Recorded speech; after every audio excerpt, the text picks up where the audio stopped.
Entonces, ¿a qué nos referimos con un subespacio vectorial? Bueno, vamos nosotros a llamar al conjunto H, ¿sí? Es un conjunto de vectores. Se dice que este es un subespacio vectorial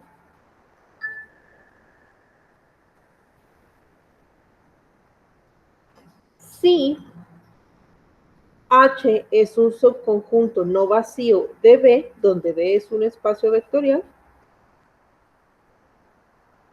y además H cumple con dos axiomas.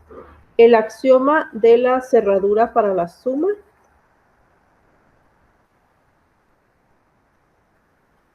y el axioma de cerradura en la multiplicación por escalar.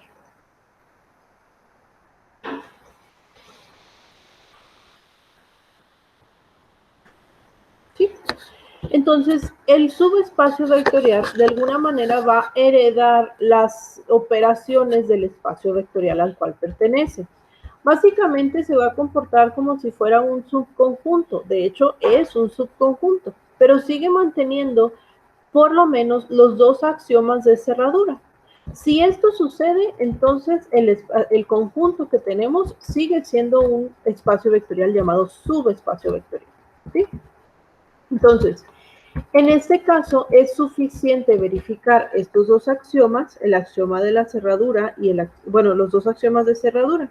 Recuerden que el axioma de cerradura para la suma nos indica que si tenemos dos vectores que pertenecen al conjunto, en este caso a H, entonces la suma de ellos sigue perteneciendo al conjunto.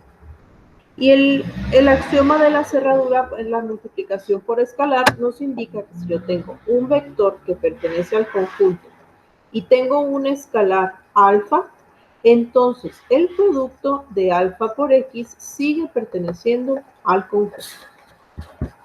Si estos dos se siguen manteniendo, o si estos dos se mantienen en el conjunto de elementos que tenemos, entonces este conjunto H es un subespacio de el espacio vectorial al cual nos estamos refiriendo. ¿Vale? Bien. En ocasiones, muchachos, estos subespacios se van a considerar en lugar de los espacios vectoriales porque, pues, evidentemente se vuelve muchísimo más sencillo el hacer una demostración para un subespacio que para un espacio. En lugar de demostrar 10 axiomas, pues se demuestran únicamente 2. Por ejemplo, vamos a tener nosotros el conjunto H, que es igual a x, y, tal que y es igual a mx. ¿Sí? En este caso, ¿qué es lo que tenemos? O sea, este conjunto H me va a dar todos los puntos, ¿sí? Los puntos en el plano, de manera que estén sobre alguna de las rectas que tiene esta forma. Estas rectas, muchachos, si nosotros recordamos, pues van a ser rectas con cierta pendiente, pero todas pasan por el origen. Línea tiene el origen. ¿Sí? Entonces, todas las rectas que pasen por el origen van a ser parte de este conjunto H. Y los puntos que se puedan situar sobre cada una de estas rectas van a ser, parte, pues, del conjunto H. Lo que queremos verificar es si este conjunto es o no un espacio vectorial, un subespacio vectorial. Evidentemente, este conjunto pues pertenece al plano y nosotros sabemos que el plano sí es un espacio vectorial, ¿sí? Entonces, nada más hay que verificar si este conjunto específico de elementos dentro del plano es también un espacio. Y para ello, pues únicamente tenemos que demostrar los dos axiomas de cerradura. Primero, vamos a considerar dos elementos que pertenecen a H. Vamos a tener un Y1 y vamos a tener un Y2. ¿Sí? Y1 sería entonces M1 por X1 y Y2 pues va a ser M2 por X2.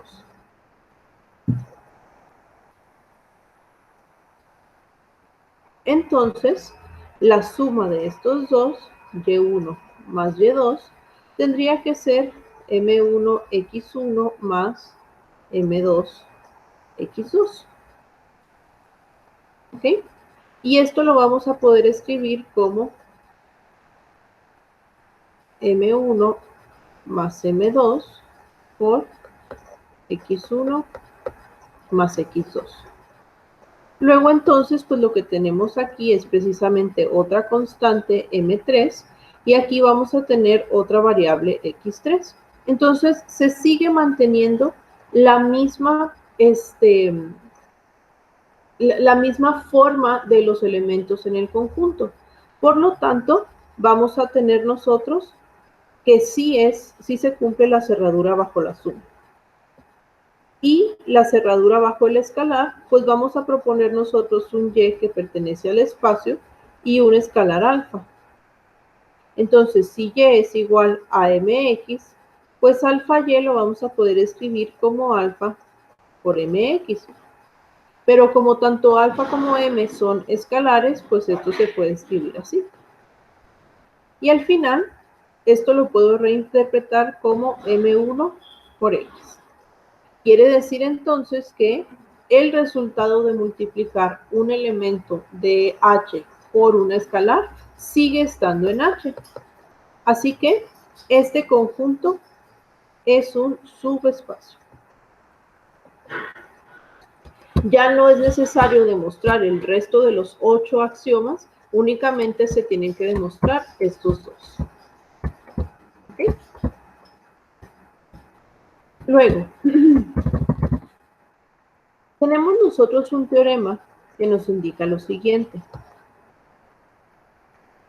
Si tenemos dos subespacios vectoriales, ¿sí?, de un mismo espacio vectorial, la intersección de ellos también es un subespacio del mismo espacio vectorial. ¿Sí? Entonces, si yo estoy manejando dos subespacios distintos, la intersección de dos subespacios distintos, pero dentro del mismo espacio, ¿sí? Entonces, la intersección de ellos también va a ser un espacio vectorial. Y esto lo podemos verificar o lo podemos ver más bien con el siguiente ejemplo. Vamos a tener nosotros los siguientes subespacios. Este primer subespacio es un plano que pasa por el origen. Y el segundo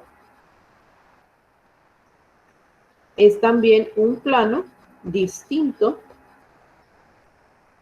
que también pasa por el origen. ¿Sí? Ambos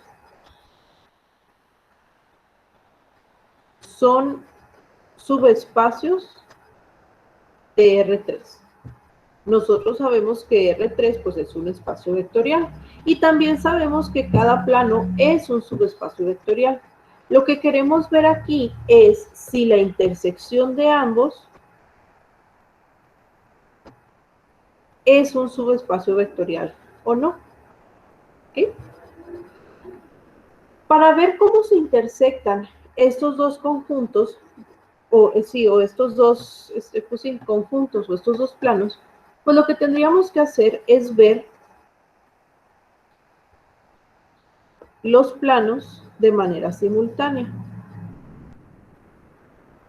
Es decir, que vamos a tener un sistema de ecuaciones. ¿Okay? Y este sistema pues lo queremos resolver precisamente mediante alguno de los métodos de solución que ya tenemos. Si expresamos el sistema en forma matricial, vamos a tener esta forma. Luego entonces podemos multiplicar el renglón 1 por menos 2 y sumarle el renglón 2. Y de esta manera lo que vamos a obtener es la siguiente matriz. Tendríamos 1 por menos 2 más 2, 0. 2 por menos 2, menos 4, menos 1, menos 5. 3 por menos 2, menos 6, menos 1, menos 7 y 0. Luego, para generar el siguiente pivote, pues el renglón 2 lo vamos a dividir entre menos 5, lo que me va a dar la siguiente matriz.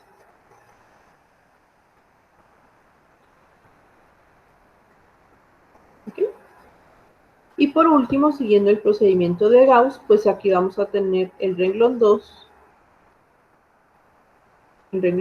por menos 2 más el renglón 1, siguiendo Gauss-Jordan, perdón.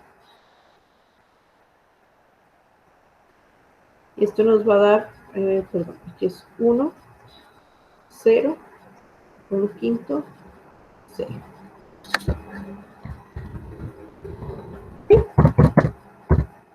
Entonces, la solución de este sistema va a tener la siguiente forma. El tercer renglón, pues no existe, ¿no? De hecho, esto es lo que nos indica que vamos a tener una solución múltiple. Entonces, z es igual a t. Para el segundo renglón, reinterpretamos que y es igual a menos 7 quintos de z. Es decir, y es igual a menos 7 quintos de t. Y en el primer renglón vamos a tener que x es igual a menos 1 quinto de z. Es decir, x es igual a menos 1 quinto de t. ¿Sí? Si nosotros escribimos o si nosotros analizamos estas tres ecuaciones, lo que tenemos son las ecuaciones paramétricas de una recta.